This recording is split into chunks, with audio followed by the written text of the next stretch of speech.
ได้คุยกันเมื่อเช้านี้กับพ่อผู้ข่าวกับว่าจะอยู่ในประมาณ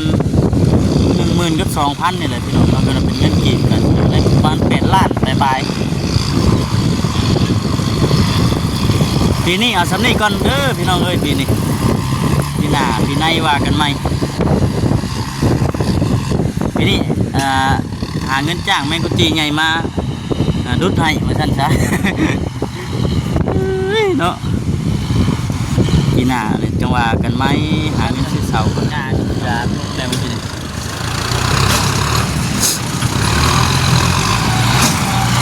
ของเนาะอีพี่ป่ะรุ่นเบิ้งพี่น้องเนาะว่าจักมุงมันเสียแล้วรุ่นเบิ้งตอนนี้โอ้ ทำไมดีไปพี่น้องเนาะ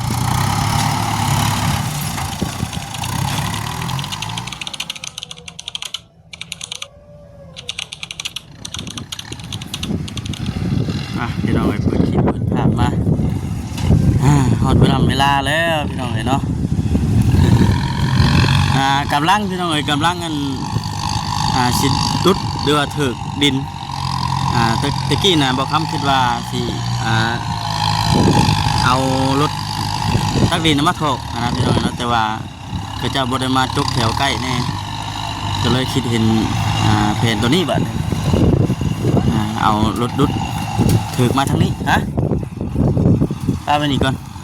อันนี้เขาขึ้นไปตัดเทิงมันกับพ่อเลยเนาะเหงามันไปตัดแล้วว่ะยันคาแบบใหญ่จะโอ้โหจะแตกนะโอเคเดี๋ยวสิตัดอันกบสีดาลงก่อนยังมันด่าเขาเรื่องเราตัดอยู่ปลายมันก็ได้อยู่ก็ได้ไม่ได้ไปเมื่อไหร่เฮ้ยยังพี่น้องไอ้คนอื่นจะมีตัวทักทายสบายดีด้วยพี่น้องเด้อเนาะมื้อนี้นะบ่ได้ออกไปข้างนอกมื้อนี้จะแกงน้ำไหมบ่เดี๋ยวค่อยขึ้นชุน้อยมาพอห้านชุน้อยเอาพอห้านไว้คือเดียว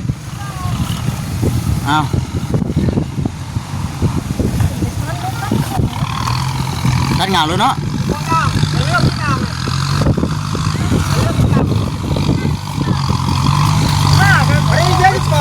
มันก็จะนี่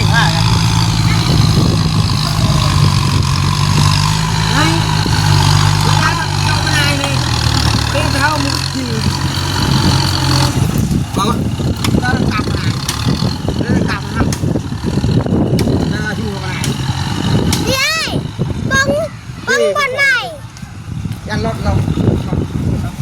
มาพี่หรอพ่อนี่ไรจานเล็กเกลือมันใช่ไหมเงินไทยเหรอเหนื่อยไหมวะงานไปคนเดียวไป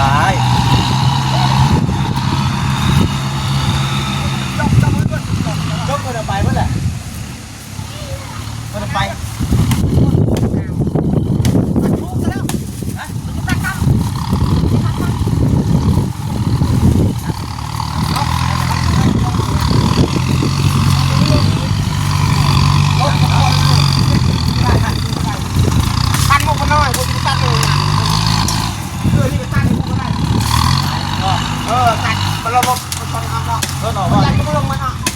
นี่อยากรถรถออกก็อยากรถเขาตั้งอยู่บนก็ได้โอเคแล้วชนกระเบื้องไม่ได้แล้วต่อตั้งมองหน่อยรถมันวิ่งกลับมันวิ่งกระเบื้องทางนะแล้วมันก็แตกแค่เราไปชนนะ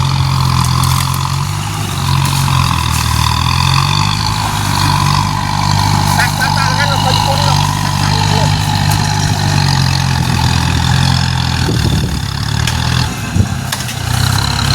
บุญอยู่บุญบุญกลางนี่กระเบื้องบุญนี่กระเบื้องบุญ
ระวังตกเด้อ มีเด็กก็ลงมาเองแล้วยังหักกระบุงไป กำลังพ่อแม่พี่น้องเอ้ยกำลังให้เพื่อนเคลียร์พื้นที่ให้ระวังเด้อมันเตะเด้อ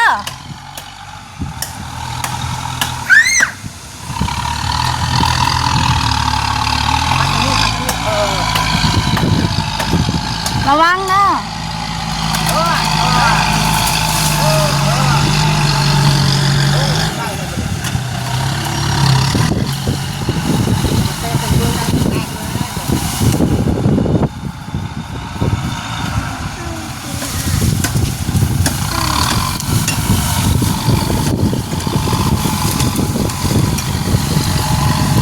ไอ้บอกไปนะลูก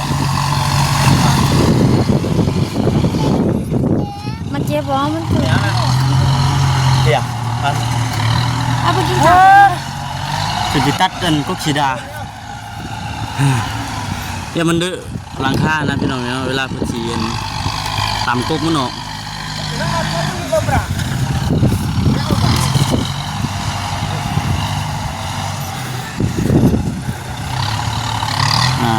ไทยก่อนพี่น้องเนาะฮะ อมน้ำเอาอย่างมาเราให้ต้มมันนี่ต้ม เดี๋ยวสิ น้ำในย่ามันนี่หมดแล้ว เดี๋ยวสิหาเสียบอันนี้เด้ได้อยู่บ่นี่ ได้ที มีปัญหาเนาะตัวนี้เนาะ นี้เราจะเอามาคน อันนี้คือไทย จะต้มน้ำ ไทยแล้วก็รุดมาถมประมาณนี้นะพี่น้องเนาะเดี๋ยวไปคุยกบหน้าออกก่อนพี่น้องเนาะอ๋อคือไทยก่อนเบิกก่อนไทยแล้วจังรุดไปก็สิบจบเบิดบ่อยู่ครับเนาะคุดเอาไว้พี่น้อง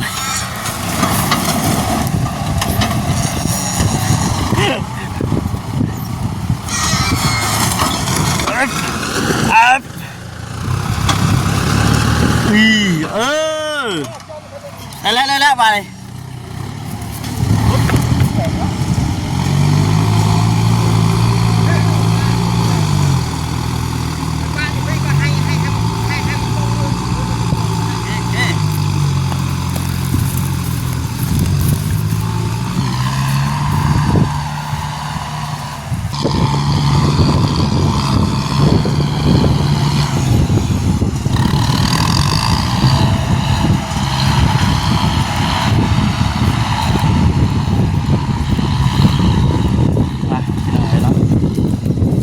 มานั่งอยู่ก่อนเอาละก็จะไปกันมิตรว่าฝากเป็นกำลังใจให้ด้วยพี่น้องเด้อเนาะฝากเป็นกำลังใจให้แน่เหมือนกันหาเงินมาใส่ตัวนี้บัดทีนี้ คือเฉพาะรุ่นนี่ก็ราคานี่ก็ข้าวๆเนาะพอได้คุยกันเมื่อเช้านี่ก็พอพูดข้าวๆแต่ว่าจะอยู่ในประมาณ10,000กับ2,000นี่แหละพี่น้องเราก็เป็นเงินกีบกันอยู่ในประมาณ8 ล้านปลายๆปีนี้เอาสำนี้ก่อนเด้อพี่น้องเอ้ยปีนี้ปีหน้าปีในว่ากันใหม่ปีนี้หาเงินจ้างแมงกุจีใหญ่มาดุดให้มาสั้นซะ เนาะปีหน้าเลยจังว่ากันไหมหาเงินซื้อเสาคนประเทศพี่น้องกำลังสีถึง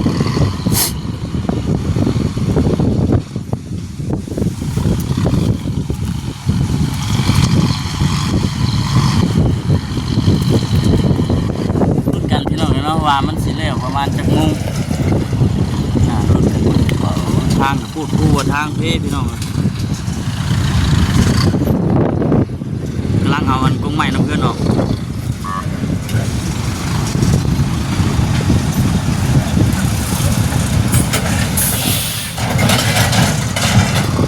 จอด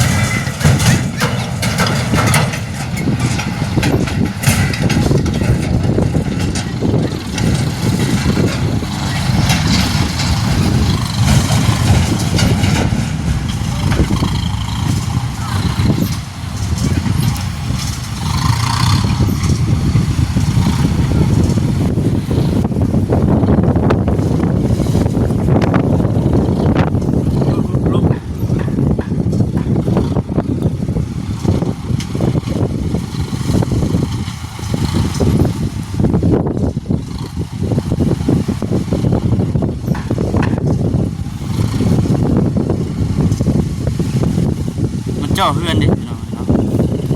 กบสีดานมาเจาะเพื่อน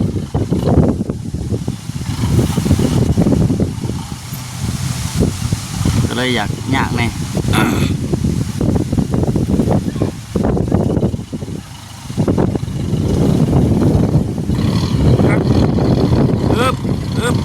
ไอ้มาตีไอ้ละ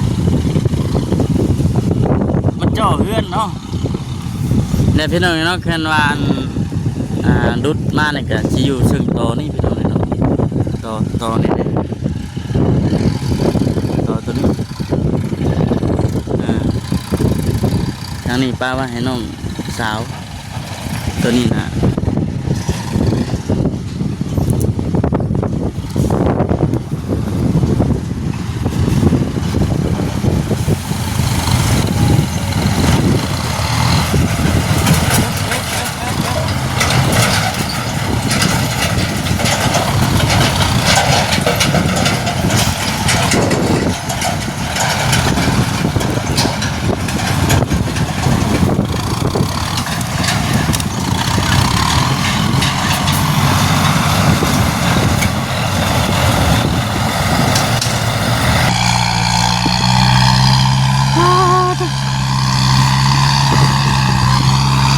มาเจอพี่น้องเลยเนาะ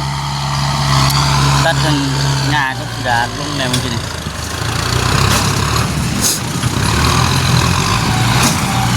ของเนาะอีพี่ป่ะรุ่นเบิ้งพี่น้องเนาะว่าจักมุงมันสิแล้วรุ่นเบิ้งคือในตอนนี้นะเพิ่นกำลังพี่เอาก็ใหม่อันนี้ออกก่อนมันเจาะกับเพื่อนเนี่ยนะเจาะกับเพื่อนเนี่ยก็เลย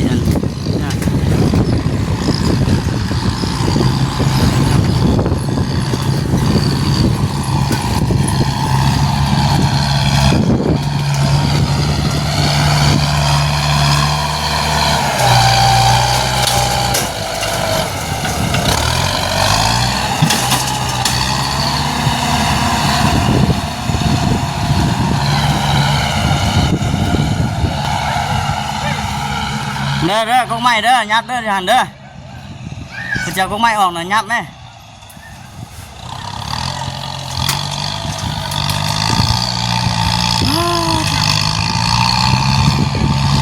บังน้ำกันไปแบบเงา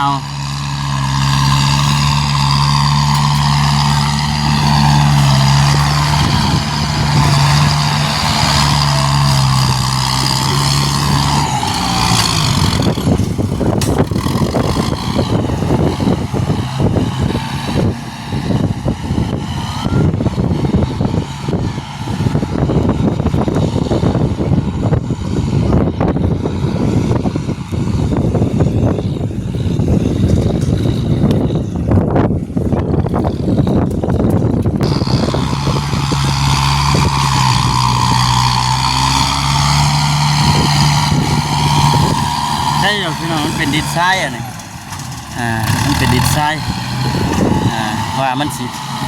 นั่นทำไรเวลาดินห้าวมาโถนั้นเป็นดินดักอันนี้มันเป็นดินทรายพี่น้องเนาะเขตนี่นะดินทรายหลายแห่งขนาด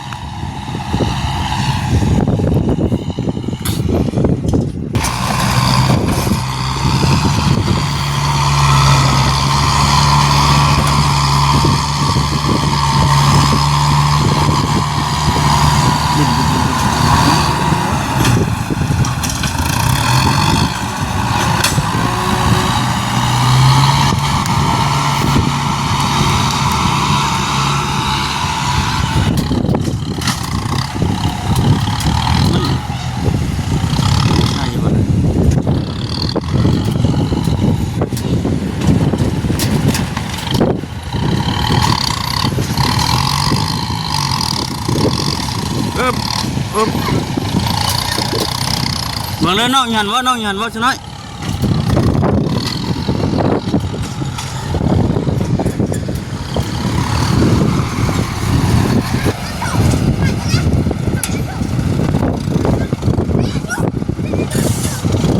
ยามแม่เข้าไปไหนพุ่นเข้าไปไหน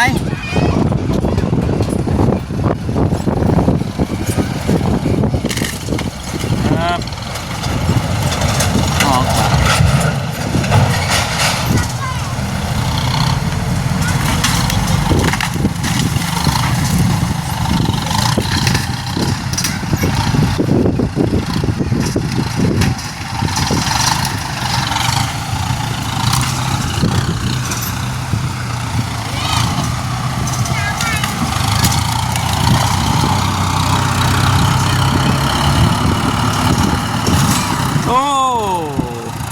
ท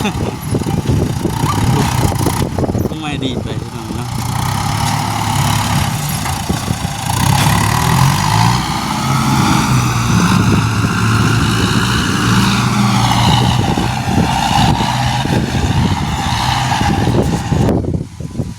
กำลังเบิกมันเบิกน้องกันไปยาวๆเด้อพี่น้องเด้อเนาะเบิกไปน้องกันเบิกยาวๆ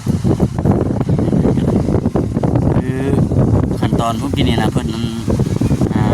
คือสิแม่นเบิกหน้าดินก่อนเอาเศษของไม้ของตอกออกก่อนนะว่าง่ายๆแล้วก็สิไถปีนอีกข้างพุ่นนี่สิเป็นไอ้หน้าเฉพาะบนคำเฉพาะอันบนบ่คำมันเชียดเทือนหรือว่ามีคุกคิดว่าอยากเฮ็ดเทือนใส่ไหนก็คืออยู่บนนี้เนาะพอแล้วก็อีกค่าต่อนี่เด้น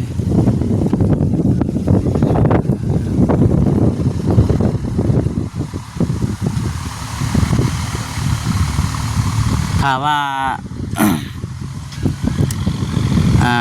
เอาดินพระเจ้ามาถอกใช่นะบอกคำคิดไว้ตอนนั้นนะว่าเศร้ารถพี่น้องเศร้าหลังรถถ้าว่าเป็นดินเอามาถอกทมครับกะเบิ่งกะไปกะมาหนึ่งช่วงฉิดโคตรดอกว่าสันมันรถบ่ใหญ่ปานใดดอกพี่น้องเนาะ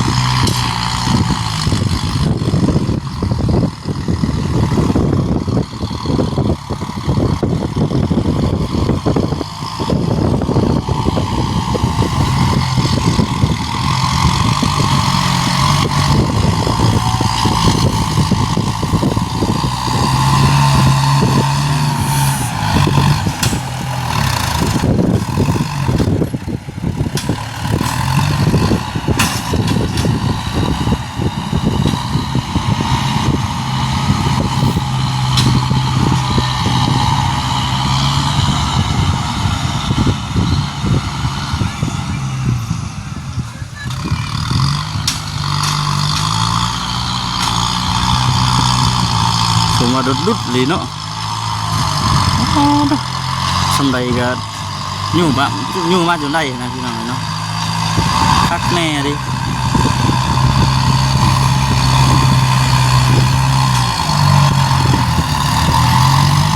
เตะแขนทางเลยพี่น้องเลยทางลงใต้ทางลงปากช่องปากซี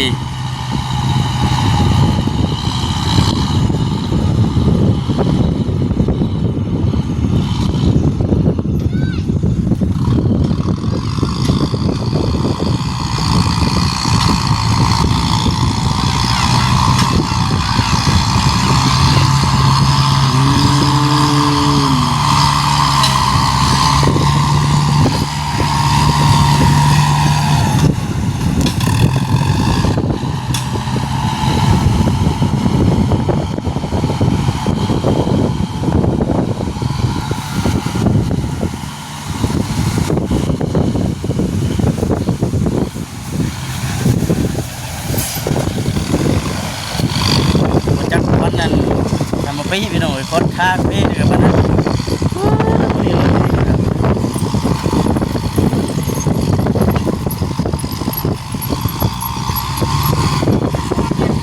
เติมน้ำมันใส่ป่ะยัดใส่เย็นมันบ่พอ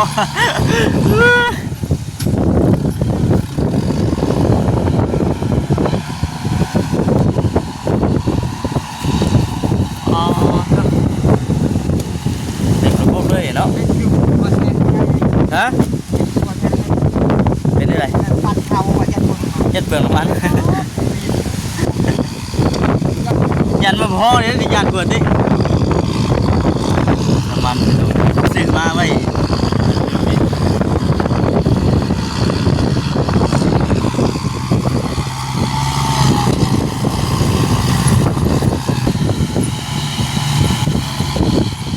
ตอนนี้ก็12 โมงเลยนะพี่น้อง12 โมงครึ่งแล้วบนช่วงสีเล่ไว้ปานใดเราเบิ่งพูดและช่วงแรงๆพูดและพี่น้องเนาะว่ามันนั่นจังไดเพื่อมันสิได้ระดับเด้อยู่มา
เบิ่งกันพี่น้องเนาะว่า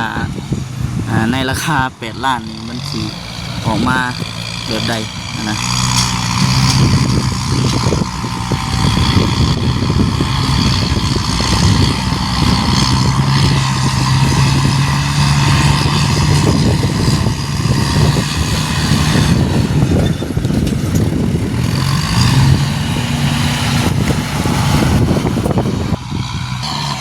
นี่พี่น้องเนาะกำลังอาจจะได้ดีเพียงแอล